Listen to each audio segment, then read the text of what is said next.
সম্মানিত দর্শক আসসালামু আলাইকুম। আশা করি আল্লাহ তাআলার অশেষ রহমতে সকলেই খুব ভালো আছেন। আজকে সকালবেলায় আমি ছাগল গরুগুলোকে কিছুটা ঘাস খেতে দিয়ে মিলে গিয়েছিলাম কিছুটা ধান ভাঙানোর জন্য। যে ধানগুলো বেশ কয়েকদিন আগেই সিদ্ধ করে শুকিয়ে রাখা হয়েছিল কিন্তু সময় স্বল্পতার কারণে ভাঙানোর সুযোগ হয়নি। এজন্য আজকে সকালে কিছুটা সময় করে ধানগুলোকে ভাঙাতে গিয়েছিলাম। তো মিল থেকে বাড়িতে এসে সকালের খাওয়া-দাওয়া করে ছাগলের এখানে এসে দেখলাম যে ছাগলগুলো সকালে দেওয়া ঘাসগুলোকে খেয়ে শেষ করে শুয়ে আরাম করছে। এখন ছাগলের থাকার জায়গাটা ঝাড়ু দিয়ে পরিষ্কার করে ছাগলগুলোকে আবারও কিছুটা ঘাস খেতে দেব। ছাগলের থাকার জায়গাটা ঝাড়ু দিয়ে পরিষ্কার করে দিয়ে ছাগলগুলোকে আবার কিছুটা ঘাস খেতে দিয়েছি এবং নতুন ছাগলটাকে আলাদা করে কিছুটা ঘাস খেতে দিয়েছি। আর আমার গরু ২ টাকে কিছুটা দেশীয় ঘাস খেতে দিয়েছি। এবার আমি মাঠে চলে যাব ছাগল গরুর জন্য আজকের ঘাসগুলো কাটতে।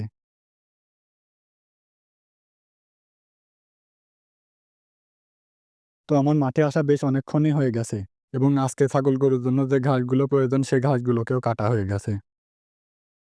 এখন এই ঘাসগুলোকে একে, একে বাড়িতে নিয়ে চলে যাব। তবে আজকে মাঠে এত পরিমাণ গরম এবং রোদ যেটা আপনাদেরকে বলে বোঝানো সম্ভব নয়। এজন্য আমি বাড়ি থেকে আসার সময়ই ১ বোতল পানি নিয়ে এসেছিলাম।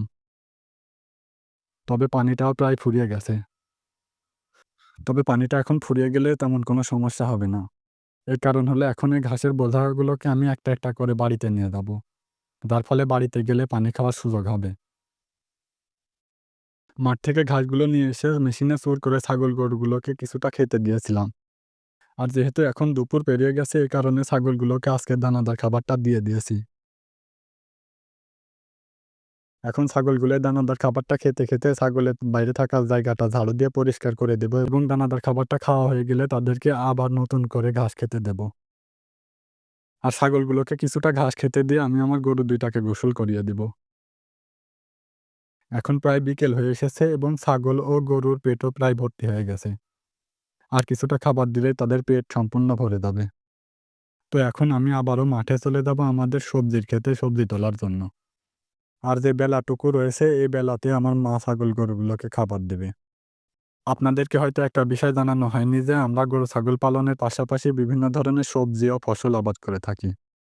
এজন্য আমাদের প্রতিদিনই ব্যস্ততার মধ্যেই কাটাতে হয়। তবে কৃষিকাজে ব্যস্ততা থাকলেও এখানে ভরপুর স্বাধীনতা রয়েছে। আর যেহেতু আমরা বিভিন্ন ধরনের ফসল ও সবজি আবাদ করে থাকি এ কারণে প্রতিদিনই আমাদের বিকেল বেলাতে সবজি তুলতে হয় এবং সকালে সর্বপ্রথম এগুলোকে আড়তে বিক্রি করতে যেতে হয়। তবুও শত ব্যস্ততার মধ্যেও আমি কৃষিকাজকে বেশি পছন্দ করি।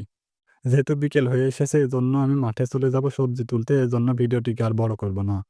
আপনাদের সকলের সুস্বাস্থ্য কামনা করে ভিডিওটিকে এখানেই শেষ করে দিচ্ছি। সকলে খুব ভালো থাকবেন, সুস্থ থাকবেন। আসসালামু আলাইকুম।